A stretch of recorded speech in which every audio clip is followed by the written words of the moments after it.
Good evening, class. We're back for another night of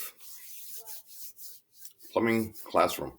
Okay, tonight we're going to be working with chapter 4. So if you could turn to those questions you did.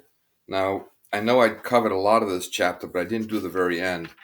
Kind of ran out of time. So what I'd like to do is go over the answers, and then we'll go over the text that I didn't get to. Okay, so let's go to the beginning. Now, some of these are so easy. Um, let's just see what they look like. Okay, so this is on page 100. Question number 1, and they give you A through F. It's a list of feet, and they want you to change it to 2 inches. Okay, the first one, 1 foot equals 12 inches. Not too tough. Second one, 2 feet, 24 inches. That was letter B. Letter C, 3 feet, 36 inches. Letter D, 4 feet, 48 inches. E, 5 feet, 60. And F, 6 feet equals 72 inches. Now, I think you all know the conversion back and forth by heart. I'm sure you do, so no need to get into that. One thing, though, I thought I'd mention while we're doing it, this you ought to keep in mind, too, and I think everybody's well aware of it. On your ruler, excuse me, my charging cord here is giving me a hard time. In fact, it just, still on. Okay, we're still good. Okay, on a ruler, a tape measure now, you got the 16, 32, 48, 64, and so on. And there's little red marks on them. And I think you're aware of it. For just in case there's anybody not, be aware with those when you see the red, usually a red circle or something to bring out those numbers. The reason is they line up with the floor joist on center. Okay, also, just in case anybody out there doesn't know what this is, when you say 16 on center, that's the space between the floor joists, center to center. The actual physical space between them, if you measure between floor joists, is 14 and a half. Okay, so don't forget that, what that means. For those of you who haven't done, especially much residential and are fairly new to the trade. And one other thing, I don't know if I ever mentioned this to you, between here, meaning Fall River, and I'm closer to Fall River than anywhere else. I'm in Swansea, New Bedford, and most of the towns around here are old. We're from an older part of the country, and the houses go back, a lot of them, especially in the city, back to the 1800s, late 1800s, early 1900s. And the wood is not inch and a half by 3.5 for 2x4. It's actually really is 2x4, which really doesn't affect us that much. But when you have to hang pipe, I think you're all aware how you can go every third floor joist, 16, 32, 48, right? And if you're pitching down, it would be 1 inch, comes up to 1/4 inch per foot. Very simple. I think you all know how to do that. The problem is if you're working in an old house and you can't measure off the wall, right? You get spoiled in a new house because you can always measure off a concrete wall. Or if you can get your tape up to the sill because the house is square. Old houses aren't like that. The walls in the old houses have those stone and they're all over the place. They might vary by 3, 4, 5 inches or more as you walk down the wall. So you cannot measure off the wall. Now, if you want to get a piece of pipe up and get it perfectly straight, what you could do is to get a chalk line. Now, it's not as much work as it sounds. You get the chalk line out if you're alone, put a nail right where you want the pipe to run. All right? Go to the other end of the cellar, pull that line nice and tight. Right? You can put another nail there, or you can just pull it really tight with one hand and pull a line down and snap it as hard as you can. And if you got enough chalk on it, you can see the line. You got a nice straight pipe. All right? It looks good.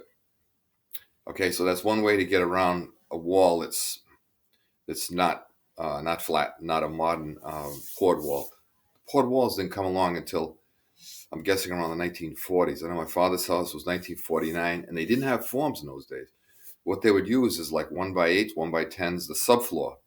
So in my father's house, if you looked up from the basement, you could see the cement residue that was on the boards because the forms become the subfloor. And at that time, that was kind of a transition time because before that they had the stone wall, and then after that they had the forms, and they also switched over to plywood. Okay, getting off the math here a bit. Let's get back to it. Question number 2. Convert the following. Okay, now we're doing the reverse. We're doing inches to, excuse me, no, I'll take that back. I need new glasses. Convert the following dimensions given in feet and inches. Okay, the first one was a gimme. It was just inches to feet. Now we're going feet and inches, 2 inches. Okay, so what do we got? Okay, 2 feet, 3 inches, 27 inches. When I was looking at these numbers here, especially the second one, letter B, 1 foot 6 inches. In other words, a foot and a half is 18 inches. Or don't forget, now when you're working with water closets, the minimum to code side to side on a water closet is 30 inches. That's our code. Now, most new houses, you won't see that. It's too tight. Usually, I remember if I was working like out in the open where I had all the room in the world, or I had a bidet or something, so space wasn't a big deal, I would always go 18 to center. Don't want to go too much more than 18 because the wall is too far away, right, to reach. There's a toilet paper roll over there, too far. 18 is a nice number, unless somebody's got some other idea. But remember, 15 is the minimum. And if you're working in an old building, for example, you're remodeling an old bathroom in one of the mills, and they're not taking the walls out. If the walls are 29, 28 inches finish walls, and you're going to change the toilets, I would ask the inspector. You should be taking a permit out anyway. Ask the inspector, you're okay with this? Now, the inspectors have authority. Their jurisdiction allows them to let something go if it meets the intent of the code. And I consider that meeting the intent of the code. It's pretty close. To change that would be very, very expensive because most of the floors in those old mills, even the upper floors, were cement in the bathrooms with those little tiles. Can you imagine hammering all that out just to pick up an inch or two that nobody's ever noticed in the last 100 years? So that's up to the inspector, but ask first before you do it. Okay, number 3, you got 4 feet 6 inches, 54 inches. Sounds like a vanity to me. And letter D is 6 feet 3 inches. That looks like 75 inches. Okay, again, it's just 72, 6 feet, 72 inches plus 3. Next one is 12 feet 2. I'm sorry.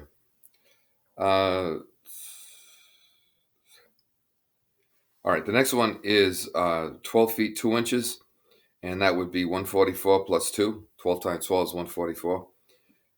So there's 2 inches and 2 inches, so it would be 146. And the last one is 3 feet 9. So you just go 36 plus 9, and you got 45.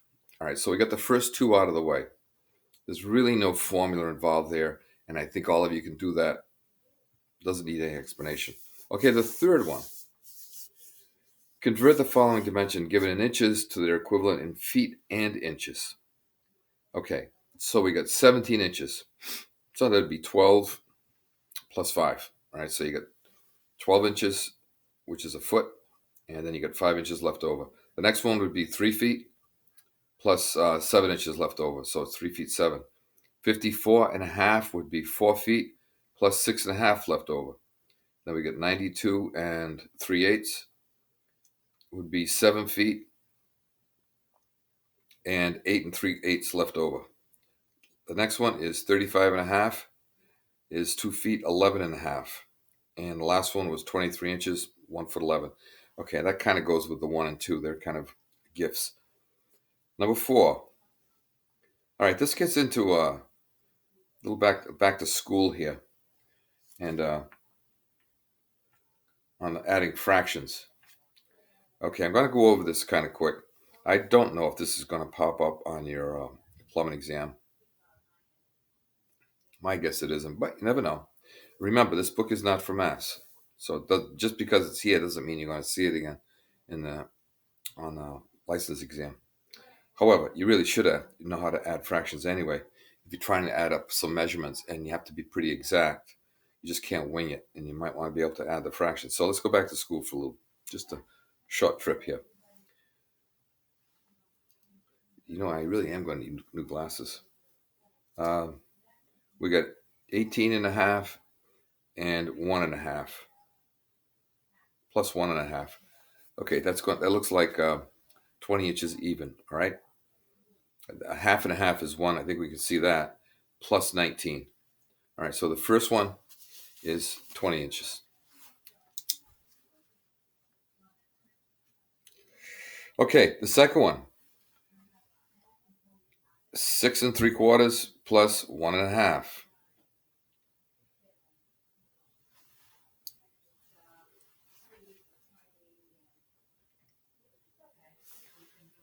Yeah. I hate to admit, I'm going to need a magnifying glass here.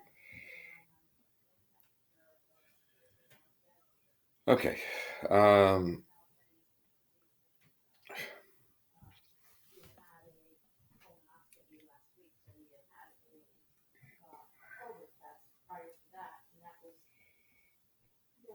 I'm not sure if that's an eighth or a quarter. All right, let's say it's a quarter. I think it's a quarter. Okay, sorry about that, guys. This is 4B, 6 1/4, 6 1/4, and 1.5.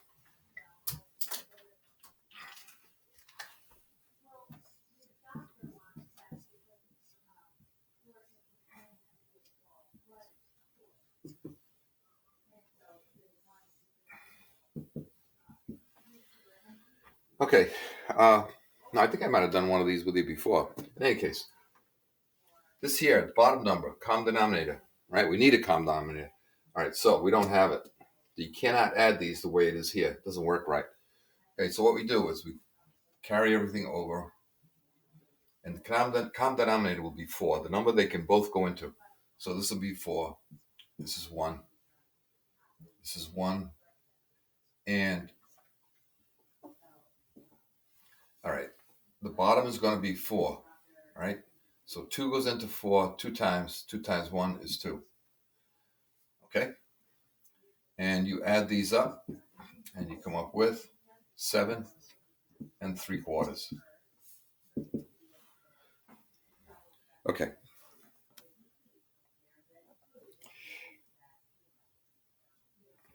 Okay, next one is 12 3/8 plus 3/8. Okay. See how that looks.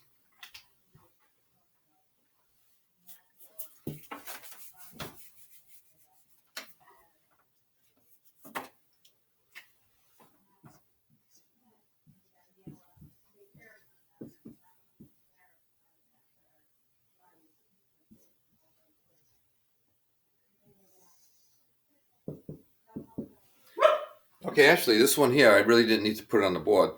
This one here is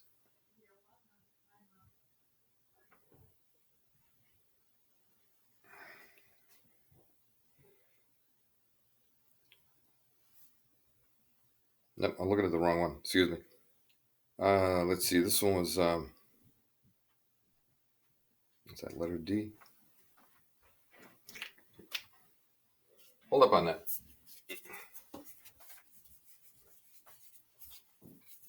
Anyway, that 3/8 and 3/8, you would just add them together, be 6/8 or 3/4. All right, let's try number.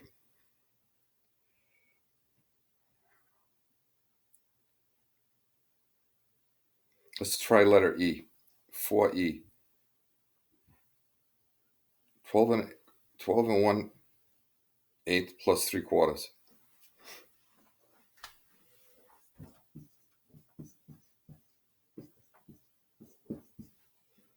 Okay, we need common denominator. It's going to be 8.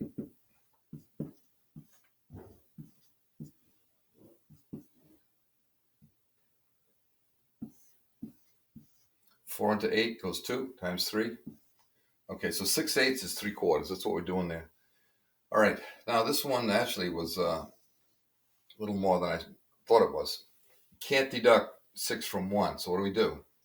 We borrow 1 right here, right, like that, and make that, we add 12, 12 up here. All right, we add 12. So what do we got? I'm sorry. We add 8 plus 8, not 12.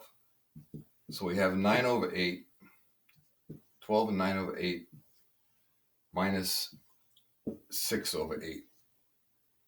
I'm sorry, plus 6 over 8. All right. So what do we got?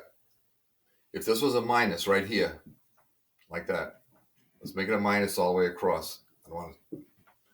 All right, so we got 9 minus 6 is 3 over 8. And we have, let's see, this would be 11. All right, so this would be 11 and 3/8. So in other words, this is about 3/4. That's only 1/8. So this is going to be less. It's got to be less than 12. Here it is, 11 and 3/8. Now, if this was addition,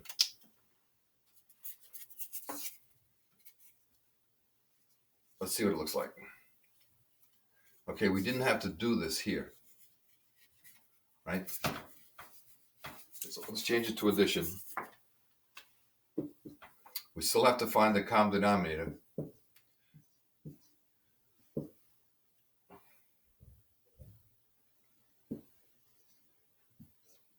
Four goes into 2, 6, right? So we have 7/8. 1 and 6 is 7, and we got 12. That's it, okay? We're not deducting it, so we didn't have to borrow any numbers. All right, so if it was the same problem, but it was an addition, and I think it is in the book, that's how you do it. Okay? The key is to keep an eye on the common denominator, right? Don't forget that. Mess up your problem. Now, would you see this on a license exam? I don't think so. I don't know that they asked any math, straight math like this. Could be. All right. It might be part of another plumbing problem where you have to do this to arrive at some other answer to do, but the math to get you there would be this. But just regular math, I don't know. This would be in inches.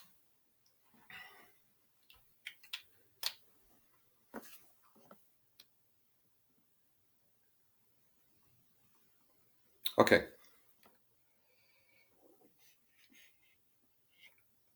Okay, let's try a couple of subtraction ones, another subtraction one, and then we'll leave it. I am honestly having trouble with this light. Is terrible here. For me, anyway. 1 3/8 minus 3/4.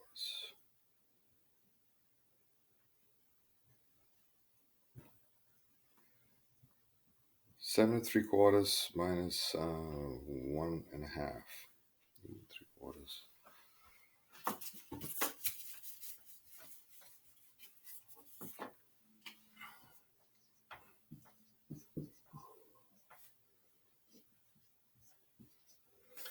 Okay, this one's a pretty easy one. We are subtracting. So what do we got? We got to find common denominator before. Right, so we got 4. And down here we have 1. 2 goes into 4 twice. 2 times 1 is 2.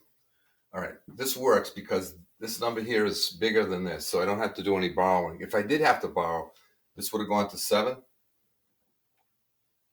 And this would be, you would add 4 right here. This you'd add 4 up here. Okay, so what we got? 1 over 4, 7 1/4. All right. And one last one. I'll just make one up. I'm having trouble seeing the book. So let's try 12 and 1/4 minus 5 and 3/8. Now I haven't worked with 8s yet. I will here. Now there was a problem I just did a little while ago. I hope I didn't mess anybody up. I think I added like 8 to the end. I'm not sure, but what you do is find the common denominator. Okay, this will be 12 and something. We don't know what it is yet. And then over here, it'll be 5. And 8, 4 will go into 8. So it's going to be 8, which means this one stays the same. But this one, 4 goes into 8 twice, right? 2 times 1 is 2. Okay? And you can prove that. A quarter is 2/8, right? I'm sure you remember as a kid, if you wrote this down, you got it marked wrong. The teacher was looking for this. Okay, so with this, I cannot deduct. So this is where what I'm going to do is I'm going to take 1 away from here, and 1 in this case would be 8 right here, right? 8 over 8 equals 1. So this equals 11, and 2 plus 9 plus 8, right? The 8 being 8 eighths. So I'm going to have 10 eighths.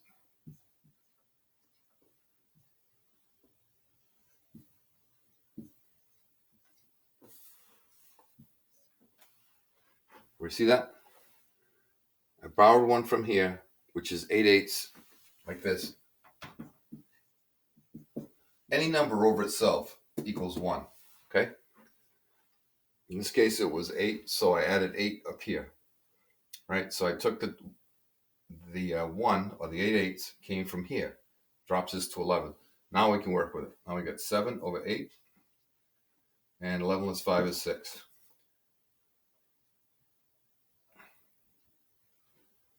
Okay, I won't get too worried about this here. Know how to do it. Let's move on. Okay, now the next one, this one does pop up. This is working with 45s. Now, this chapter, to me, gets too deep into trig with these sines and cosines and tangents and all that stuff. Don't worry about it. I haven't seen the math code get quite that involved. However, question number 6. I think I mentioned this last class, that Pythagorean theorem. All right, I'm going to repeat it just so in case it does pop up on a plumbing exam, you know what they're talking about. Okay. This was the 3, 4, and 5 triangle. Okay, so what I'm going to do is I'm going to take that one away. Let's go over it again. If this is A, this is B, and this is going to be C. A squared plus B squared equals C squared. All right, it's really a simple formula. Very, very basic. I guess this one would be algebra. Okay, A squared, 3 times 3, 9, plus B squared, 4 times 4, 16, equals C squared. All right, so what is this? 9 and 16 is 25, equals C squared. So you want to have the square root of that would be, so this would equal 25 equals, here it is, 25. This is 25. So you're going to be looking for the square root of 25. It's 5.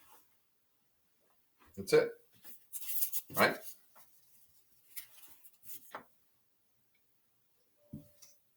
C squared. C equals 5. So this one is 5. Okay, so what they ask you to do in number 6 is to use that Pythagorean theorem, they call it. And let's take a look. Now, honestly, I've only used it mainly with that triangle that I just showed you. In fact, I think that's the one they used when I was in school as a kid. They used that one there. But we're using a different one here. We're using, take a look at the top of the page. You have the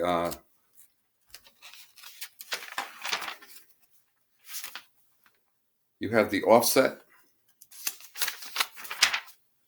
and you have the run, right? The offset and the run. The travel is the long leg, right? That's the one we're looking for. The travel is the long leg. So what it looks like is this.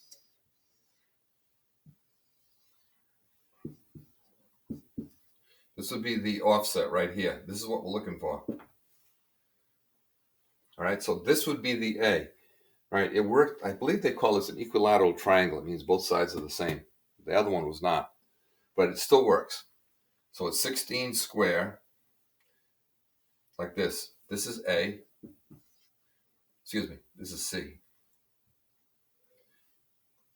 This is A. This is B. Like that. So we have A square plus B square equals C square. All right. A square, 16 times 16, right? Right here.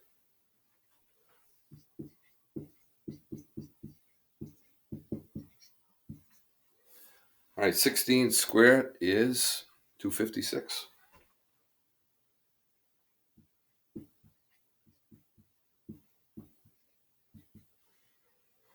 That looks like 512. Yep. All right. All right. So now we're looking for the square root of 512. Well, let's see. 22.6.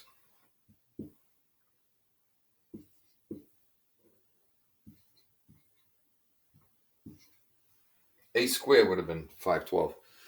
Okay, so that long leg would be 22.6. Now I'm going to show you something. I haven't done this before. I don't think I've ever done this. I was fooling around checking these out. And if you take 16,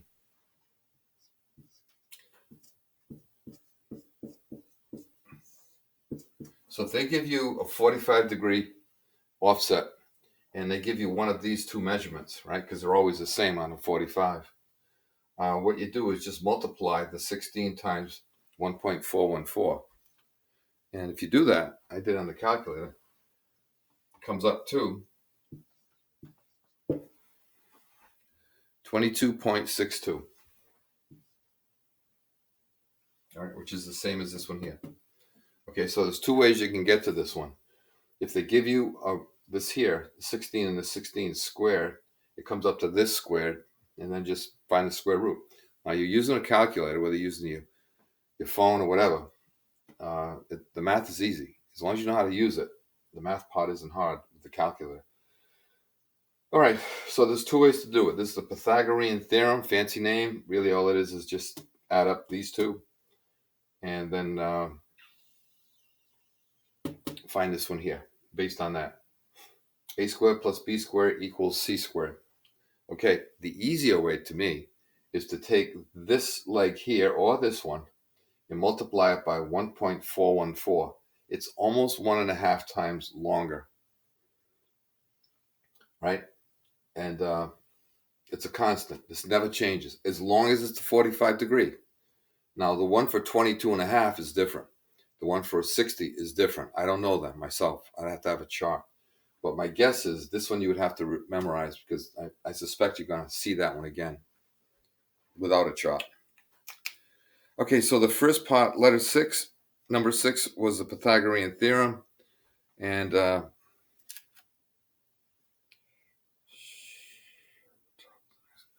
that was the 16. We did that one, all right? That was this one, the one I erased. No, it was this one right here. All right, that's number 6. Number 7 was,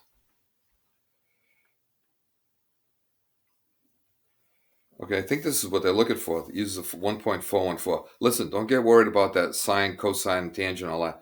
I've never heard of that being on an exam, nor have I seen it on any test questions, prep questions. Don't worry about it. Remember, this is Ohio. Okay, now the next one, number 8. Given the dimensions shown below. So we're done with that one we just did. I'm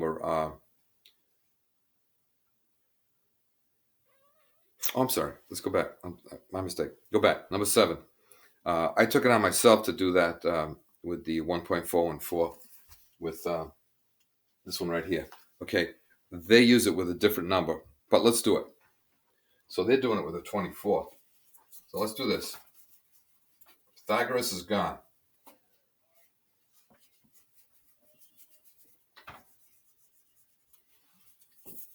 So let's try this. Okay. What they give you is the the offset and the run. If you look on page 94, that triangle on the second top of the second column on page 94, travel, offset, run. The offset and the run are always the same with a 45, right? In this case, it's 24. So what you do is to multiply 24, right? You could do that a squared plus b squared, but this one's easier, right? Now, before you even do it, it's almost 1.5 times, right? So it should be around 35 or so, okay? A little less than 36, 34, 35. Okay, let's see what the calculator said it was.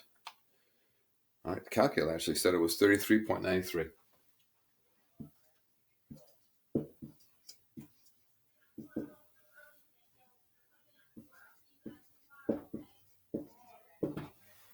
That's it. Okay, so you just take, again, only with a 45. With a 45, this is how you do it. Now, will you use this out in the trade? No. I doubt it. Well, I say no. I don't think so. There's one guy I know that ever used this. I got this secondhand. He was my night school teacher, who I ended up working with for many years, for actually about 6 or 7 years. And he was good in math. I remember in night school, I'm not bad at math, but he was a lot better than me. I mean, he could do all this stuff on the board, just pull it out of thin air. He was just good. And I heard that out in the trade, he actually used like this formula to get offsets. We've all been running parallel with a wall, then we had to jog over to get around the post or whatever, maybe a foot. So what he would do is, let's say he's jogging a foot over that way. He would take the 12 times the 1.414, he'd come up with 16 or 17 inches, and then he'd factor in, because remember, that would be from the center of the fitting to the center of the fitting. He'd deduct that, so it'd probably deduct an inch, depending on the size of the pipe, and he would cut it. Now, what do we do? We kind of winging it, we kind of put the screw on a 45 with like a gunner, like a short nipple, kind of wing it to the next one. That's usually good enough. Okay. But he actually used this formula. Maybe some of you guys do. I never did. But in any case, you absolutely have to know how to use it. Okay, so that would be how we would do this one. That would be number 7. Number 8. Given the dimensions shown in the drawing below, use the constant 45 to calculate the travel and the diagonal. Calculate the travel and the diagonal pipe required to join 2 horizontal pipes. Okay.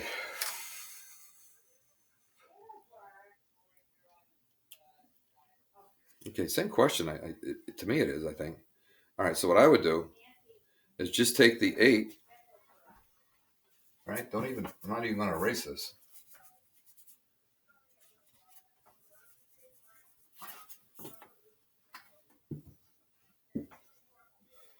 And going to be a little less than 12. See if I have it done. I got 11.31.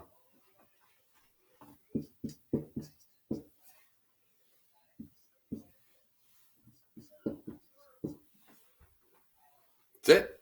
Done. Okay, now, what they didn't ask for is if they gave you this, I call it, the offset really is this number on the right side there. Hold on, let me get my numbers right.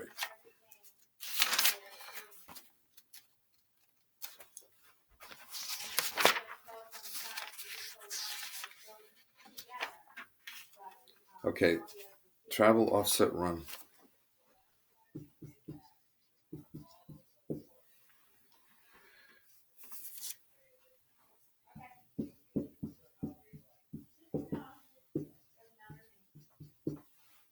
Okay, the travel is what we're interested in.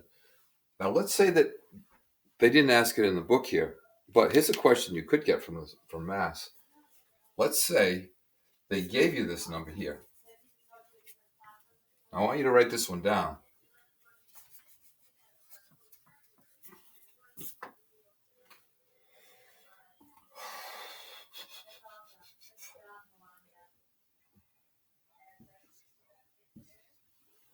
Okay, let's say they gave you this.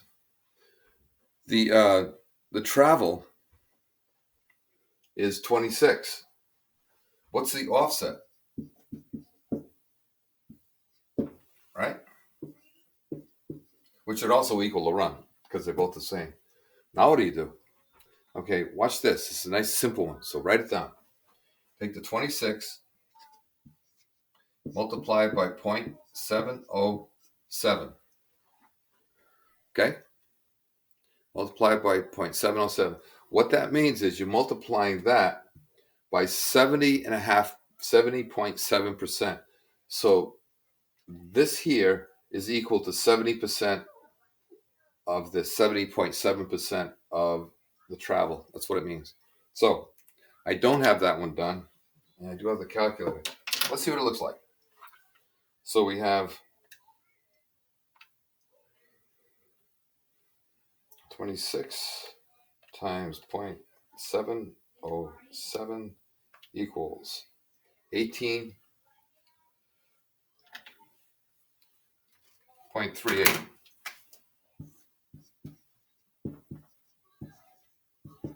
Okay? So this offset is going to, or run, I'll put it down here. Now, let's see if we can prove that. Let's take 18.38, right? Let's say we were given this and we want to find this. We know we got to multiply it by 1.414.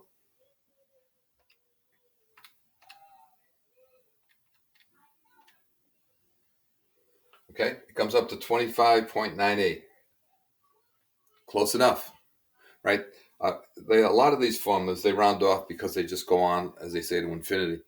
As a result, they're off slightly. Not enough for an exam problem to be off, but that's how you can, actually, when you come up with an answer, work it backwards.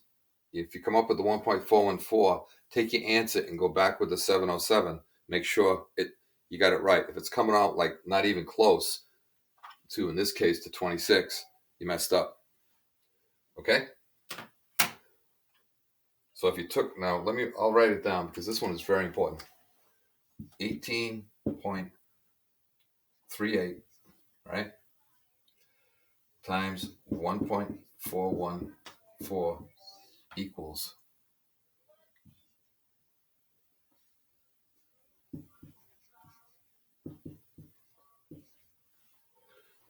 Okay?